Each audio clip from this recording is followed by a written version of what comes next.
Assalamualaikum warahmatullahi wabarakatuh. Selamat berjumpa kembali di podcast Bapelkes Semarang. Alhamdulillah pada hari ini kehadiran seorang ayahanda, orang tertua kami. Beliau adalah Ketua Pengurus Pusat Perhimpunan Ahli Epidemiologi Indonesia, Bapak Dr. Haryadi Wibisono. Assalamualaikum Pak. Waalaikumsalam warahmatullahi wabarakatuh, Pak Asep. Alhamdulillah. Senang sekali saya bisa diundang dalam acara podcast Bapelkes Semarang. Baik, dan mudah-mudahan kita bisa dapat berbincang-bincang. Iya, siap. Dengan santai. Gitu. Iya, Pak. Cukup menarik. Tadi kita sebelum ke acara ini kita sempat berbincang-bincang, Bapak ya. Bapak seorang dokter, tetapi kok lebih banyaknya ke epidemiologi, bahkan menjadi ketua umum, Pak. Boleh bercerita tentang pribadi Bapak ataupun kenapa Bapak sampai menjadi ketua PAI, Pak? Ya, ini ceritanya kalau dibuat buku barangkali bisa 10 jilid. Iya, siap. Kami bantu, Pak. Kalau dibuat kuliah barangkali bisa berapa puluh SKS. Siap. Kebetulan Pak, kami punya ghostwriter. Oh ya. Ya, jadi Bapak tinggal cerita, nanti ada yang nulis jadi sebuah buku, Pak. Saya mulai dengan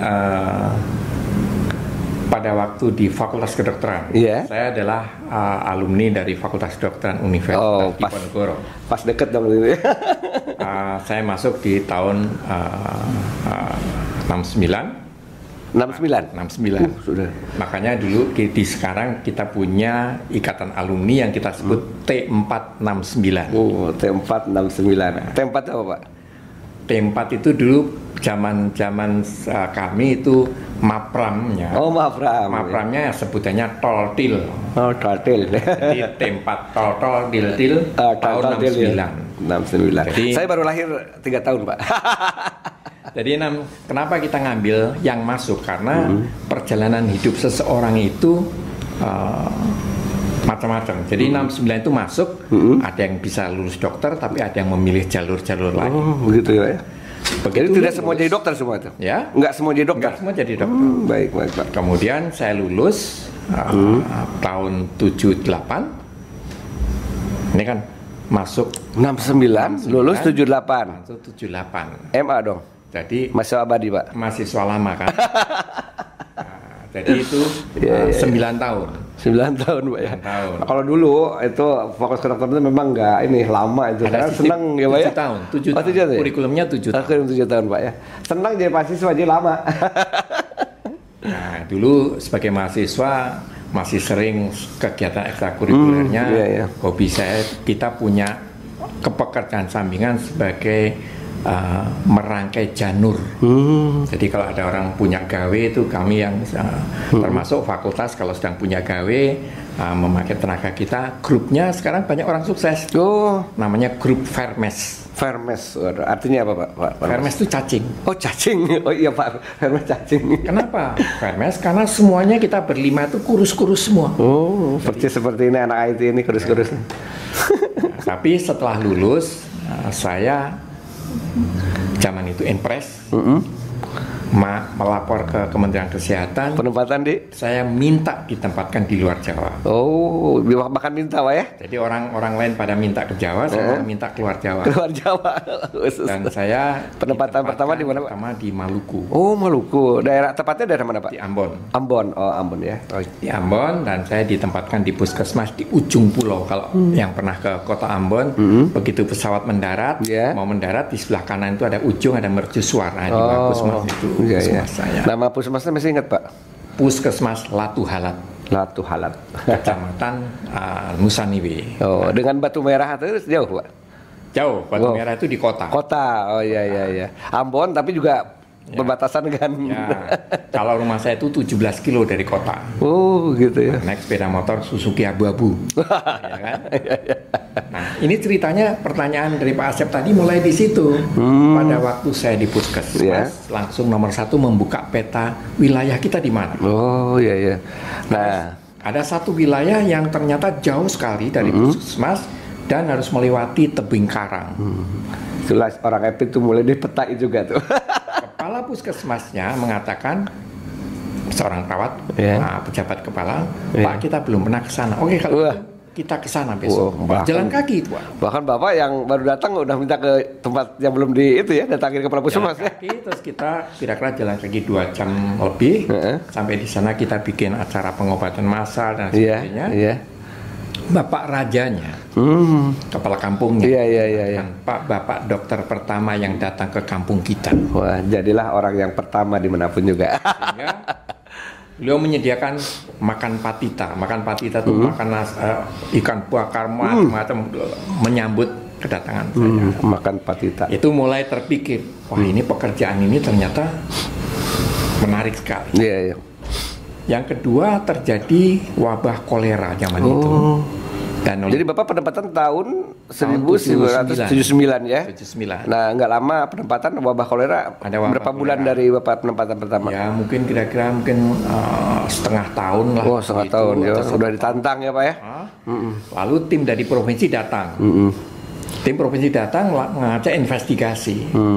House to house. Iya. Ternyata pekerjaan itu menarik karena datang ke satu rumah air teh. Rumah yang lain kopi, kadang-kadang pakai pisang. Saya bilang, inikah pekerjaan? Pekerjaan tapi kayak orang jalan-jalan. Ketemu dengan orang, berbincang dengan ibu-ibu, berbincang. Jadi saya mikir, ini pekerjaan public health itu ternyata sangat menarik. Makanya ingat kaki bolong itu. Jadi untuk itulah saya mulai berpikir pekerjaan public health. Kemudian permintaan dari Kasubdin P2 pada waktu itu, yaitu almarhum Dr. Anton Lokolo. Dr. Anton Lokolo itu adik dari dosen parasitologi di sini. Dr. Daniel Lokolo. Nah, dia menanyakan, mau nggak bantu saya? Saya siap. Jadi saya di situ setelah 2 tahun di Puskesmas, saya jadi kepala seksi imunisasi di Dinas Kesehatan Provinsi. Oh, provinsi, Mbak. Nah, jadi meloncat. Oh, jadi dokter tadi siapa, Pak? Anton Lokolo. Ya itu udah di provinsi berarti? Dia Kasubdin. Di provinsi? Provinsi. Oh iya, Pak. Jadi langsung ditarik ke provinsi. Nah, sehingga sebagai kepala seksi wilayah saya mulai dari Morotai di Maluku Utara sampai ke Somlaki di Maluku Tenggara. Nah, disitulah jiwa petualangan saya kayak tersalur. Keliling seluruh Maluku dengan segala permasalahannya, dengan segala tantangannya. Ngalami naik kapal 4 jam dengan ombak setinggi 3 meter. Dan itu menikmati pekerjaan sebagai seorang public health ternyata begitu. Kemudian ya perjalanan hidup ini ada passion dari dalam untuk menjadi seorang petualang. Epidemiolog ibarat petualang. Kalau kita sudah bisa melihat seluruh Maluku, bagaimana caranya melihat seluruh Indonesia? Nah itu. Setelah melihat Indonesia, berusaha untuk pindah ke pusat. Dari pusat baru ke luar negeri. Berapa tadi 35 negara, Pak ya? 84 itu saya masuk ke Dirjen P2M dulu ya, karena ada malarianya, Pak ya. M-nya malaria kan dulu, Pak ya? Apanya? Dulu M-nya malaria kan dulu? Menular. Atau tetap menular? Menular. Oh, baik. Tapi kan waktu itu rame-ramenya malaria kan, Pak ya? Waktu Dirjennya adalah almarhum Dr. Adiatma. Oh, mantan Menteri Kesehatan. Sebagai Dirjen P2P, disitulah saya diperkenalkan dengan sebagai orang baru, diperkenalkan dalam forum dengan seluruh staf P2M. Aduh. Jadi saya merasa berbangga, saya ini siapa? Seorang Dirjen memperkenalkan saya kepada seluruh staf yang sudah senior. Siap. Di situ merasa ada suatu jiwa korsa di antara orang-orang. Belakangan saya mengerti orang-orang lapangan semua. Nah, iya. Ada program malaria, ada program TB, ada program imunisasi. Dan saya ditanya oleh direktur yang waktu itu bekas dari Kasubdin di Jawa Tengah ini, Dr. Gunawan. Oh, Dr. Gunawan ya. Ditanya, kamu mau apa? Saya mau belajar. Sehingga saya disekolahkan di Field Epidemiology Training Program, FETP. FETP di mana, Pak? FWTP di Jakarta. Oh di Jakarta, wih berarti. FWTP Jakarta angkatan ketiga itu masih non-degree. Oh non-degree. Non-degree dan pengajarnya dari CDC Atlanta. Oh, langsung nggak ya? Langsung. Jadi saya bisa mengatakan saya adalah lulusan FWTP kerja sama CDC Atlanta. Dr. Nyoman Kandonan ranking pertama, ranking kedua, saya ranking ketiga. Kantornya di Studi Surveillance. Oh iya. Setiap hari Kasudit membawa lembar W1. Ini ada KLB ini, giliran siapa ini? Nah, jadi pengalaman lapangan kita mulai terbangun di situ. Iya. Jadi W1 itu juga sampai dianalisis di sana? Oh ya, jadi setiap ada W1, kemudian misalnya bagian saya, saya segera membuat proposal, membuat checklist, kuesioner, apa yang harus saya lakukan, kemudian disajikan di depan dosen, fasilitator tadi dari Atlanta, dokter. Waktu itu sebelum Dr. Bob itu jadi sistem informasi memang sudah terbangun ya, W1 W2 udah ke atas juga ya ke Jakarta ya. Kadang-kadang kan kita konotasinya W1 ya udah di puskesmas, rumah sakit, ke puskesmas lapor atau puskesmas laporan kesehatan. Itu kan dari puskesmas dengan tembusan kabupaten pusat. Oh iya. Jadi memang alhamdulillah sudah mulai terbangun di sana ya. Jadi laporan harian 24 jam. Kejadian KLB. Iya. Nah, kalau W2 laporan mingguan penyakit potensial KLB.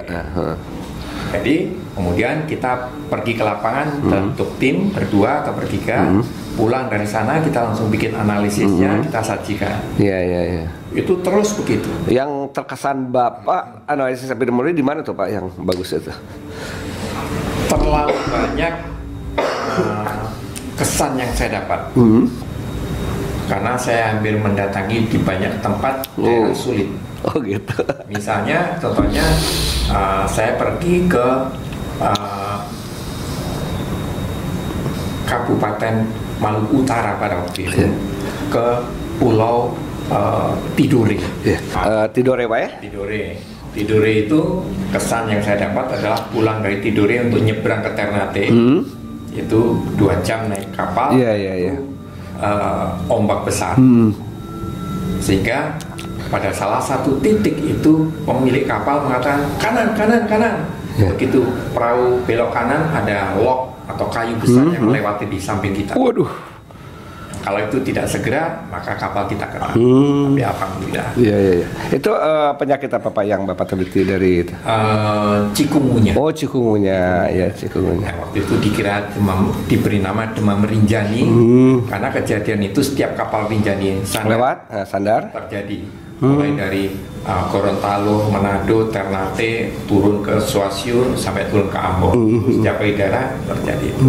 Jadi secara ininya kajiannya dari mana dimulai ada itu apa? Ya, kita mengkaji yang kejadian di Tidur itu terkait dengan perjalanan kapal tadi. Jadi setiap kapal sandar ada penderita yang tertular, yang menulari nyamuknya menggigit penduduk itu dan tertular dengan cikungunya. Yang bikin geger karena cikungunya itu mirip demam berdarah. Iya. Tetapi padahal dia tidak mematikan. Jadi padahal kan demam cikungunya lebih banyak di pedesaan yang ini Pak ya. Ya itu penyebabnya sama-sama Aedes aegypti. Iya, Aedes aegypti Pak ya. Jadi itu. Kemudian yang kedua menarik lagi di Muntok di Bangka. Ada KLB malaria. Nah, kampungnya itu rumah penduduk, rumah kosong, dari pesan, Pak kalau malam jangan keluar karena banyak babi hutan. Oh begitu.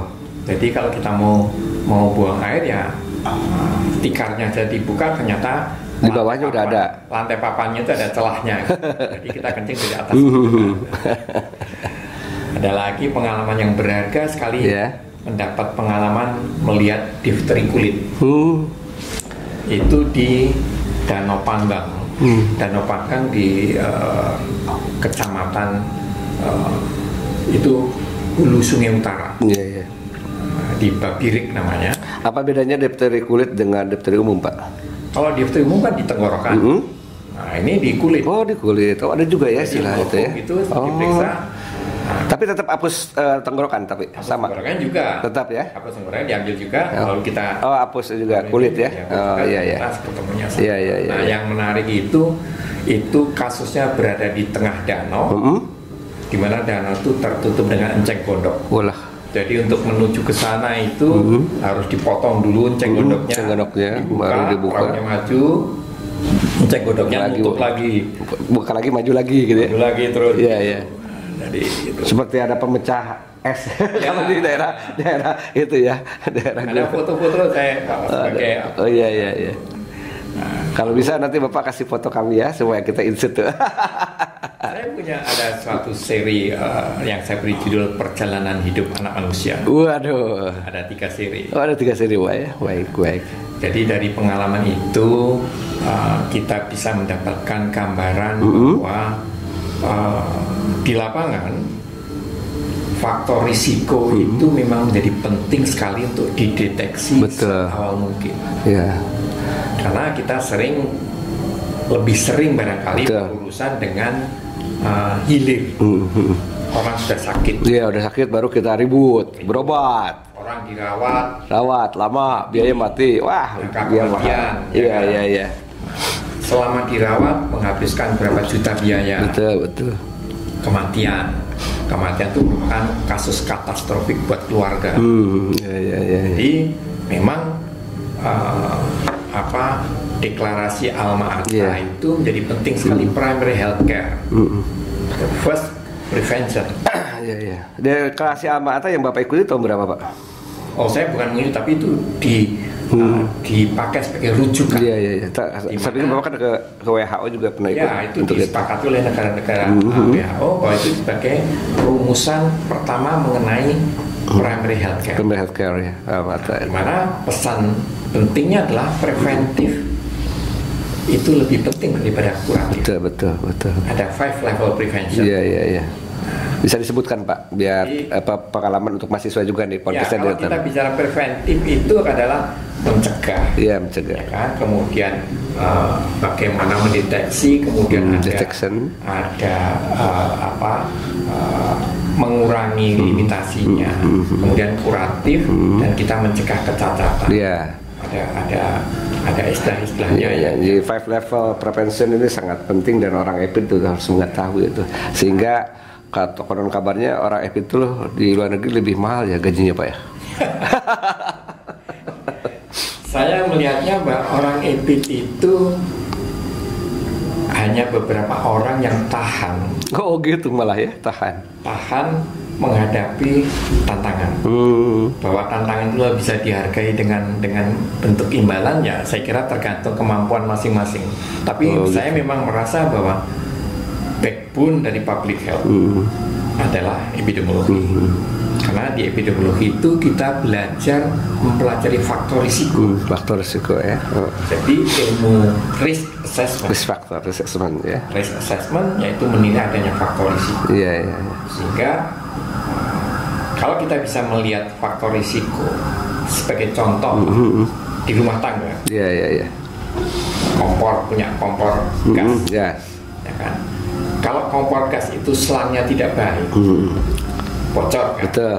Maka kita tidak perlu menunggu rumah terbakar kan? Iya, kita perbaiki. Begitu kita melihat selangnya bocor, harus segera kita kan?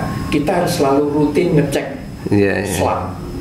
Karena kealpaan kita ngecek selang, maka kita tidak tahu adanya bocoran. Level yang kedua, kalau nanti ternyata kebakaran, kompor itu meledak, kita perlu memiliki kemampuan penanggulangan seperlunya. Iya. Yaitu dengan spray. Apar ya. Apar itu mahal. Oh, begitu ya. Tapi kan ada spray. Oh iya. Kain spray. Spray di kompor.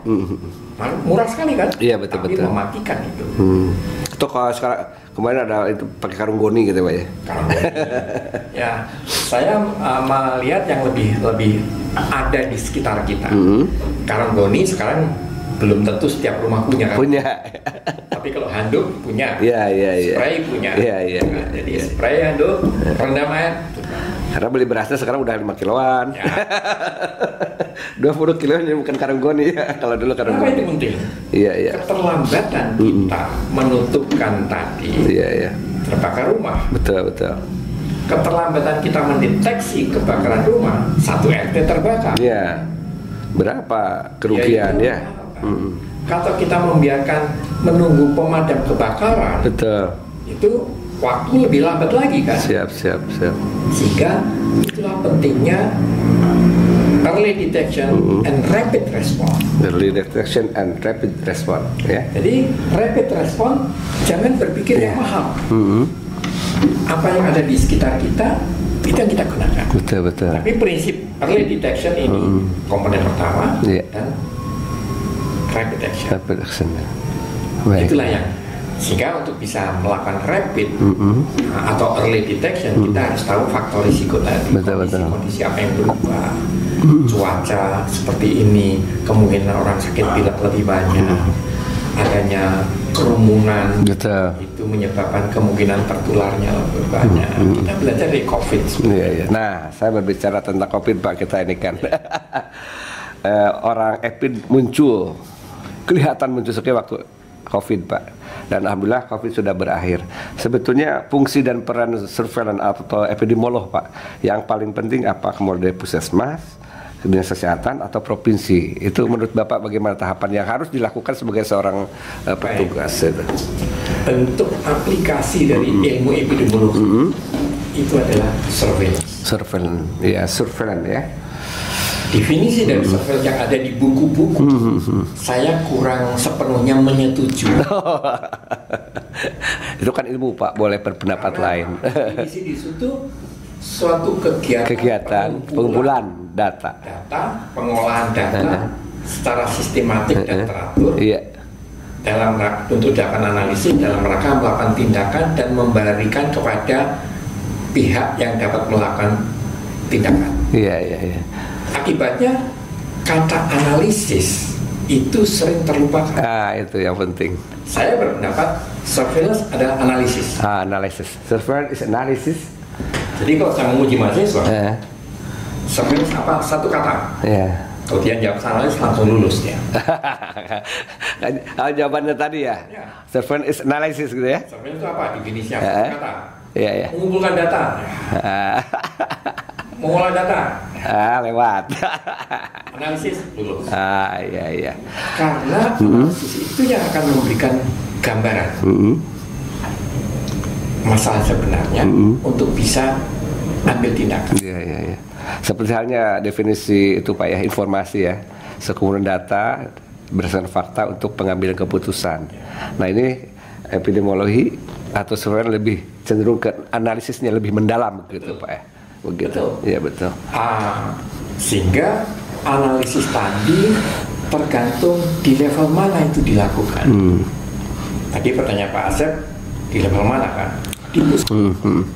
Dia bisa melakukan analisis berdasarkan tempat, waktu, dan orang. Itu sudah bagus sekali. Nah, tinggal di kabupaten atau kota menyimpulkan. Kalau ini terjadi variasi pada orang, maka kita punya kelompok risiko yang berbeda.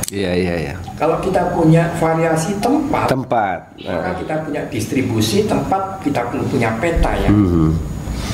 Kalau kita punya waktu, maka kita lihat ada variabel musiman. Iya. Jadi istilahnya Pak, kalau istilah ini dalam hal apa namanya candanya gitu, OTW. OTW orang tepat waktu, on the way dalam perjalanan. Orang EPID itu selalu jalan kaki kemanapun sampai kakinya bolong. Nanti kita lihat kan bagaimana logo daripada surveillance Pak ya gitu. Lama-lama orang pusing juga tuh, tunggu wae. Itulah kalau nggak ada kecepatan analisis ya akhirnya seperti itu. Jadi sepatu bolong itu kalau di Indonesia kali jarang terjadi, walaupun saya punya sepatu saya bolong. Begitu Pak? Ya. Masih ada di rumah? Sudah 30 tahun yang lalu. Iya. Lebih banyak sepatu mangap. Jadi sebelum sepatu bolong soalnya keluar udah copot. Jadi dulu kan listing saya di FWTP, kaos kita, seragam kita sepatu mangap. Iya. Nah, Jadi tingkatan yang perlu dikuatkan dalam surveillance itu apa? Di mana? Atau tetap kan Pak Menteri mengharapkan dengan transformasi bidang kesehatan Pak ya, itu terutama surveillance juga bagian tidak terpisahkan dalam rangka bagaimana deteksi ya, deteksi dini kanker. Sekarang hari kanker sedunia nih kebetulan Pak ya, tidak jauh. Itu bagaimana Bapak? Saya ingin menggarisbawahi bahwa kalau seperti yang pernah disampaikan Pak Menteri, lebih mengutarakan preventif. Saya berpendapat preventif itu bagaimana mencegah orang tidak sakit. Beda dengan bagaimana orang mencegah orang sakit tidak mati. Kalau di rumah sakit, upaya kita adalah bagaimana mendeteksi sedini mungkin sakitnya apa, supaya bisa diterapi, supaya jangan meninggal. Tapi dalam epidemiologi preventif itulah faktor apa yang menyebabkan orang jadi sakit. Itu. Kalau itu diintervensi, maka orang tidak sakit. Jadi mencegah orang sakit itulah prinsip preventif. Kita perlu melihat faktor-faktor apa yang menjadi penyebab kesakitan. Jadi ada faktor bakterinya, kumannya, lingkungannya, perilaku. Kita kembali ke fungsi surveillance Pak. Surveillance tadi untuk tingkatan puskesmas, dinas kesehatan, provinsi, menurut Bapak apa sih yang harus dikuatkan di sana Pak? Saya melihat fungsi surveillance. Fungsi surveillance ya. Fungsi surveillance itu mestinya melekat di semua tenaga kesehatan. Jadi awas loh, orang epid jangan kalah sama tenaga kesehatan lain. Apalagi kalau latar belakang atau gelarnya epidemiolog ya Pak ya. Karena surveillance itu harus melekat di seluruh tenaga kesehatan. Tinggal di mana petugas kesehatan tadi berada dan pada lingkup apa tugasnya. Saya mulai dari paling bawah. Front line ya. Garis depan itu puskesmas ya. Mungkin puskesmas pembantu. Apakah teman-teman kita yang bertugas di puskesmas itu cukup dibekali dengan ilmu surveillance? Jangan jauh-jauh epidemiologi dulu ya Pak ya, surveillance dulu aja ya. Karena surveillance itu adalah bentuk praktis dari epid. Praktis dari Pak. Saya tidak mereka ngerti mengenai statistik, mengenai kebermanaan dan sebagainya. Cukup mengumpulkan data dulu dan melihat apakah ada perubahan. Pak Asep ingat ada definisi KLB. Kejadian luar biasa. Kejadian luar biasa itu hanya bisa dideteksi. Kalau tahu kejadian biasanya seperti apa?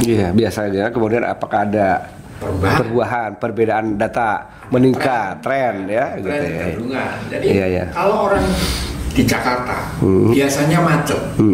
Tiba-tiba suatu hari kok ongang. Ada apa itu? Seorang berpikir epidemiologi atau berpikir surveillance nomor satu ada apa? Tapi kalau orang tidak berpikir, hari ini enak, hari ini tidak macet. Padahal itu ada sesuatu pasti. Yang biasanya macet kok tiba-tiba tidak macet. Atau dibalik, yang biasanya tidak macet kok tiba-tiba macet. Apakah ada kecelakaan atau tanah longsor? Kemudian puskesmas ini kan punya atasan di kabupaten kota. Desentralisasi sumber daya itu berada di kabupaten kota. Semua sumber daya ada di sana. SDM, finansial, dan sistem.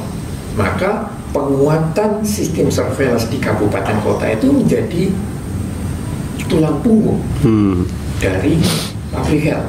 Betul. Apakah betul untuk analisis untuk pengambilan kabupaten dan merangka menentukan prioritas pengambilan keputusan Pak ya. Nggak mungkin di suatu kabupaten menangani semua penyakit.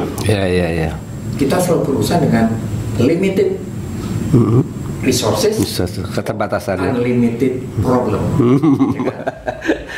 Keterbatasan tenaga tapi masalah tidak terbatas. Jadi unlimited problem with limited resources. Berikutnya adalah priority setting. Priority setting ya. Priority setting itu hanya bisa dilakukan kalau setiap orang penanggung jawab program tadi paham risiko yang akan muncul. Kalau itu dibiarkan, mana yang berpotensi menimbulkan kesakitan kematian. Tapi kalau masalah kesehatan tidak menimbulkan masalah, walaupun dia ada programnya, mungkin prioritasnya turun. Begitu. Nah, terkait dengan aksi yang harus dilakukan setelah analisis, menurut Bapak yang terpenting apa, Pak? Karena dalam setiap ini kan ada ketika kejadian bencana kita kan harus rapid health assessment, Pak ya, yang cepat ya. Nah, biasanya orang EPI turun, Pak ya, menganalisis dan kebutuhan apa untuk langsung ketika ada kejadian itu. Jadi setelah kita melakukan analisis, itu kan kita menentukan besarnya masalah. Besar masalah ya. Dari besarnya masalah, lalu kita mengatakan immediate corrective action. Nah, how immediate? Seberapa cepat? Ya kan? Corrective action tadi. Saya ambil contoh kendala. Permintaannya hari Senin kita menemukan kasus yang diperiksa, membutuhkan periksa laboratorium. Diambil spesimennya, dikirim ke laboratorium. Hasil laboratorium baru datang hari Jumat. Wah, seminggu lah kasarnya. Seminggu ya. Sampai 2 minggu. Ya, ini kasus makin melebar, makin memuncak. Iya. Dan melebar tanpa ketidaktahuan kita apa kasus. Iya. Untuk itulah yang namanya laboratory based surveillance jadi tuntutan saat ini. Nah, ini pengalaman kita di COVID, Pak ya. Begitu laboratorium ditambah, laboratorium dikuatkan, jadi COVID dapat tanggulangi ya, Pak ya. Antara suspek. Jangan dibiarkan terlalu lama suspek. Iya betul. Mengambil keputusan confirmnya seperti apa. Polio yang terjadi sekarang ini, ya kan? Antara kasus yang diambil spesimennya kapan keluar. Nah, yang di Aceh itu alhamdulillah ya, tidak berarti terdeteksi bagus tuh. Di Aceh itu saya harus mengatakan itu berkat ketajaman teman-teman di puskesmas. Iya. Dia menemukan kasus kelumpuhan, secara cepat diambil spesimennya. Betul. Dan segera diperiksa. Sehingga dalam waktu beberapa hari kita sudah menemukan, dan ternyata itu masalah internasional. Iya betul. Kan AFV itu juga VDPV kan? Iya. Indonesia telah bebas polio sejak tahun 2016. Tahu. Sekarang muncul yang namanya VDPV. Tipe 2 lagi. Walah. Di mana tipe 2 itu sejak 2014 kita switch dari trivalen jadi bivalen kan. Anak-anak kita tidak divaksin dengan tipe 2 lagi. Ini akibat dari kurang cepatan vaksinasi juga, Pak ya? Ya. Nah, kalau kita bicara kasus polio di Aceh, itu adanya mutasi. Mutasi dari virus. Dan mutasi itu hanya terjadi di daerah yang cakupan imunisasinya rendah selama bertahun-tahun. Cakupan imunisasi polionya rendah bertahun-tahun, dan kemampuan surveillance-nya juga rendah. Sehingga seorang anak yang tidak terlindungi dengan vaksin, dia kemasukan virus polio, virusnya mutasi, berlanjut terus. Dan itu sudah berlangsung lebih dari 2 tahun. Muncul varian baru yang metaganas. Yang disebut VDPV. Jadi, tapi alhamdulillah ya sudah tertanggulangi ya, Pak ya. Semua orang terjun langsung ya, Pak ya. Kemudian saya sudah melakukan supin dengan memvaksinasi seluruh anak-anak di Aceh.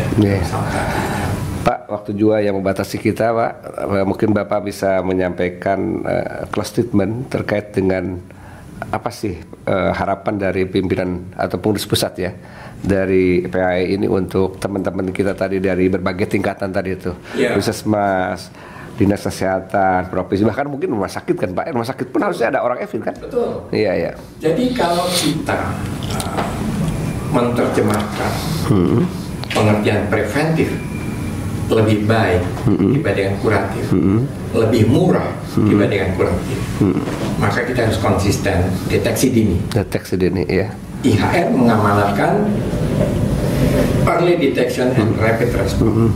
Jadi kita harus membangun SDM yang mampu mengenali faktor risiko terjadinya masalah. Tapi kan IHR itu kan antar negara kan, Pak, dengan adanya tidak?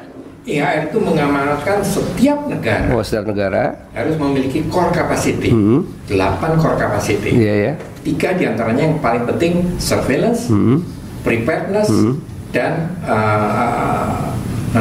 surveillance, preparedness, dan laboratorium. Nah, untuk bisa melakukan ini perlu pendukung legal. aspeknya, koordinasinya, di bawahnya adalah SDM, operator dan sistem. Jadi alhamdulillah ya dengan adanya IHR itu asalnya lah ya penularan antar negara ini Pak ya, terdeteksi benar ya, karena kita punya kartu itu dijalankan dengan benar. Kita tidak mencegah penularan antar negara karena mobilitas sekarang itu sudah susah di itu Pak ya. Tapi mendeteksi secara dini faktor risiko. Makanya di lingkup ASEAN kita punya cross border notification. Cross border notification ya. Jadi kalau ada kejadian, katakanlah orang dari luar masuk ke Indonesia, bagaimana mendeteksi dini dan memberitahu negara asalnya, ada orang dari masuk ke tempat kita, ternyata dia positif sakit X, tolong dicari penyebabnya atau kontak. Ada seseorang masuk, dia ternyata di negaranya kontak dengan kasus. Kita deteksi. Kerjasama antar negara yang berbatasan ini jadi penting. Itulah. Jadi yang namanya standar operasional prosedur dikaitkan dengan daerah itu harus betul-betul dijalankan. Jadi itu kalau kita bicara pandemi, saya mengajak pandemi itu adalah epidemi di masing-masing negara. Ya kan? Iya. Marilah kita benahi epidemi di masing-masing negara. Sistem penanggulangan wabah di masing-masing negara itu kita perkuat. Di mana? SDM-nya, sistemnya atau perangkat atau peralatannya dan manajemennya. Kalau itu bisa kita penuhi, insya Allah cepat terdeteksi dan cepat dipadamkan. Betul. Kerugiannya menjadi kecil kan. Tadi terkait dengan manajemen Pak, kita punya Undang-Undang Wabah Nomor 4 Tahun 1984. Adakah inisiatif dari Pengurus Pusat PAI untuk mencoba untuk mengupdate perundang-undangan tersebut? Karena sudah lama Pak, sebentar lagi sudah 40 tahun Pak. Ya, kita melihat bahwa dari undang-undang wabah yang masih berlaku di dalam pelaksanaannya itu kita perlu memperkuat. Lalu ada keluar undang-undang kekarantinaan. Nah, untungnya kita punya undang karantina. Kalau enggak, waduh Indonesia ya. Cuma undang-undang kekarantinaan harap diartikan tidak menggantikan undang-undang wabah. Betul. Tidak. Lebih banyak ke arah bagaimana prinsip kekarantinaan. Iya. Nah, maka pertanyaan saya, adakah inisiatif dari PAI untuk mencoba menggulirkan kepada pemerintah mengubah undang-undang tentang wabah tersebut? Kami lebih banyak melihat mengajak pemerintah untuk melihat problemnya apa. How to solve the problem. Tadi core capacity suatu negara itu ada 8. Saya berbicara di aspek teknisnya. Surveillance dan preparedness. Nah, untuk bisa bekerja dengan baik harus ada payung hukum. Nah, itu. Payung hukum kewenangan pemerintah. Betul. Kami sebagai organisasi profesi bisa bekerja sama memberikan masukan, tapi tanggung jawabnya ada tetap di pemerintah. Jadi intinya nanti insya Allah ya, kalau diajak bicara, diajak diskusi ya terkait wabah itu ya.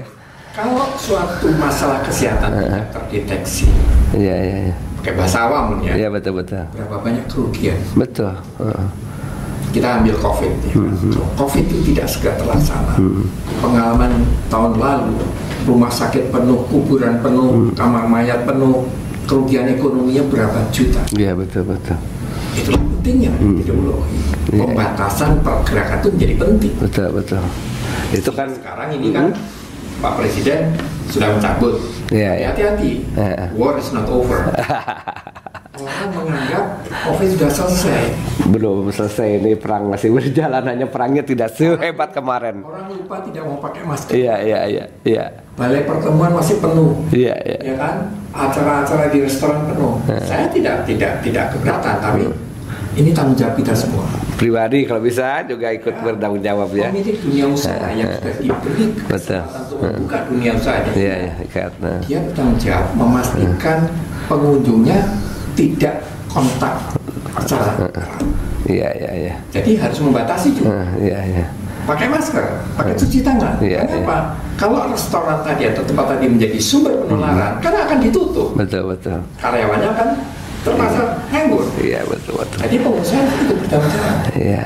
Kita juga punya organisasi lain Pak Hakli. Nah itu juga harus turun karena kan sanitasi tempat-tempat umum itu infeksinya pengawasannya oleh teman-teman sanitarian atau tenaga kesehatan lingkungan Pak ya. Itu profesi melibatkan banyak profesi. Betul. Profesi lingkungan, iya. Profesi dari entomolog ya kan? Kemudian epidemiologi. Lalu yang tidak kalah ini adalah promosi kesehatan. Bagaimana kita mengajak? Betul. Kita ambil contoh. Iya. Seorang kontak COVID, berapa banyak yang merasa stigma? Iya. Merasa dikejar-kejar aparat. Iya. Padahal sebetulnya petugas tadi berusaha menemukan. Tapi yang terbangun bukan empati. Iya. Padahal mesti empati kan. Kalau Bapak kena udahlah tinggal di rumah saja. Makanya pemerintah sibuk bagaimana merubah tadi stigma tadi. Akhirnya dengan pariwisata, dengan pengusaha restoran kerjasama kan Pak ya. Ketika masuk restoran harus pakai masker, tidak pakai masker tidak. Kalau tidak masuk bandara pakai itu. Jadi apa istilahnya takut di bidang atau terkait dengan kesehatannya masih kurang gitu Pak ya, pemahaman atau ini terkait. Tapi begitu ditakuti dengan tidak bisa umroh, wah ada ngaji baru dia vaksinasi seperti itu ya. Kita lebih memang perlu mengajak masyarakat, iya, bertahap Pak ya, bahwa kesehatan bukan segala-galanya. Kesehatan bukan segala-galanya. Tapi tanpa kesehatannya segala-galanya tidak artinya. Baik, Bapak Ibu sekalian pemirsa podcast Bapak ke Semarang, karena waktu juga yang membatasi kita mengucapkan syukur alhamdulillah kehadiran Bapak Ketua Pengurus Pusat Pimpinan daripada Perhimpunan Ahli Epidemiologi Indonesia, Bapak Dr. Haryono Wibisono ya, Dr. Haryadi. Profesor, belum profesor Pak, sebentar lagi. Dr. Haryadi Wibisono, MPH. Beliau selalu eksis dan dengan pengalaman beliau dengan sepatu bolongnya, kemudian sepatu merekahnya itu membuktikan orang epidemiologi selalu ada di lapangan dan selalu memberikan upaya kepada pemerintah untuk pemecahan masalah. Dan buktinya adalah COVID, ya Pak ya. Analisis data sehingga COVID dapat kita tanggulangi. Demikian, selamat berjumpa kembali di podcast Bapak ke Semarang. Wassalamualaikum warahmatullahi wabarakatuh. Waalaikumsalam warahmatullahi wabarakatuh. Terima kasih banyak.